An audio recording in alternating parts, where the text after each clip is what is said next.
Happy Ibon mga kapakpak. Yun o, yun, na-miss ko kayo.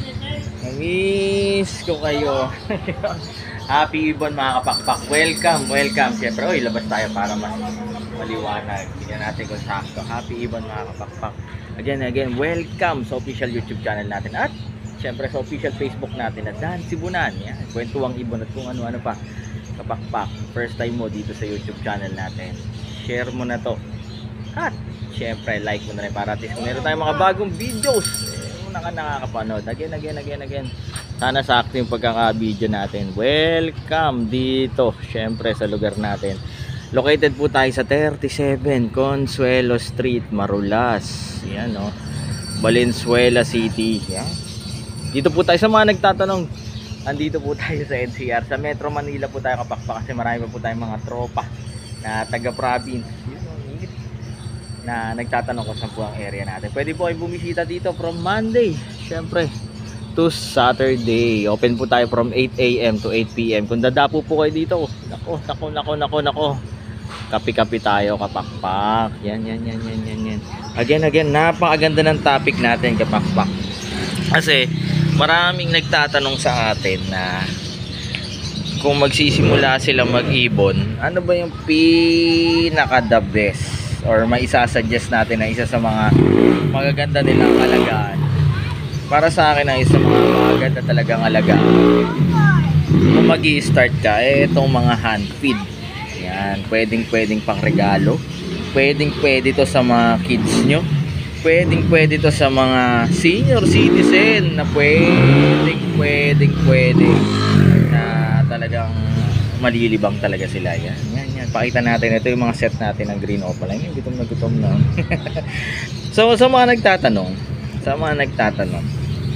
ilang days or ilang linggo pwede mag-alaga? Kung first timer kayo kapakpak, pinaka the best na ganitong edad, ganitong mga 1 month, para at least matigas-tigas na kung first time kayo mag-aalaga kapakpak. Yan, yung mga ganyan. Pero para sa akin, na-try na natin. Actually, 3 days old na kapag alaga na tayo. Yan. 3 days old na kapag alaga na tayo. Ito, ilan lang to? Bago lang to. 2 weeks pa lang to. Pero pwede na. So, tayo usually, paano ba magpakain na itong mga ganito? Gumawa na tayo ng tutorial. Ito, mga nasanay na to sa hand feed. So, mga ano natin. Sa syringe pala. So sa pagpapakain may mga available na formula sa Facebook, sa Lazada, sa Shopee. So pwede. Ayun na, meron tayong bisita, kumaway lang tayo. Pero ayun na nga. Tapos yung mga syringe may nabibili ng mga disposable. Meron din mga nabibili na talagang heavy duty. Pwede rin kayo bumili ng mga nasa yung parang mga kutsara. So, pwede po yan kapakpak.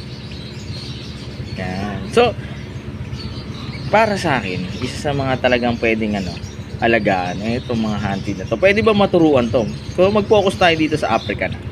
Usually kapakpak, itong mga Africa na to, pag natuturuan mo, pwede naman. Pero, mas sinasuggest ko na pang indoor lang to. Kasi, usually, mga na may memory lang nila yung mga tinuturo nyo.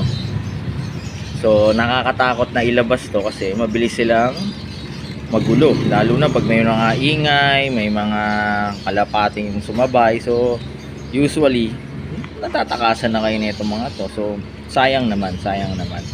So mas inaano ko to na indoor lang. Pero may mga talagang malulupit na nagte-training talaga nitong mga African lovers na mga inakay nito na talagang may mga agimat kapakpak. Diba? Lalo na yung katropa natin, si Kuya Onard. Grabe yung may agimat Kuya Onard. Shoutout ha. Sana vlog tayo or makakulab tayong dalawa. So, magpapaturo tayo sa kanya. So, may video na tayong inano ko paano magpakain nito. So, usually, pag mag-uumpisa kayo nito, fresh from nest box, kinuha sa mga parents, medyo magpo-force feeding pa kayo dito. So may mga videos tayo about sa pag-aalaga ng inakay. So ito yung video lang amang para ma-suggest natin kung ano yung pinaka the best na pagsisimulan nyo. So para sa akin itong mga hand feed na to, para at least magkaroon kayo ng magandang relationship, ma-appreciate yung mga ganitong ibon. Lalo na pag stress kayo sa trabaho, stress kayo sa buhay, stress kayo sa pag-aaral. So para sa akin pinaka best na alagaan na stress reliever itong mga hand feed natin. Yan kukulit na naman So ito mga green opaline to. So again, maraming salamat kapakpaka. So ito ay pineflex lang natin. Kasi marami nagtatanong sa atin ano mga pwedeng alagaan. So hand feed na African lovebirds. So again, maraming salamat. Welcome dito again sa official YouTube channel natin at Facebook natin na Dan Sibunan. Yan. Kung first time mo, syempre sa channel natin, please share and subscribe. Itong Facebook natin and yung YouTube natin para at least mayroon tayong mga bagong videos kapakpak. Unang nyo napapanood. Dapo kayo dito kapakpak Nandito tayo sa Marulas, Valenzuela. So yung address natin makikita nyo dyan sa Facebook. Again, thank you so much. Lagi nyo tatandaan. Syempre, mas masaya ang buhay. Pag may ibon sa bahay.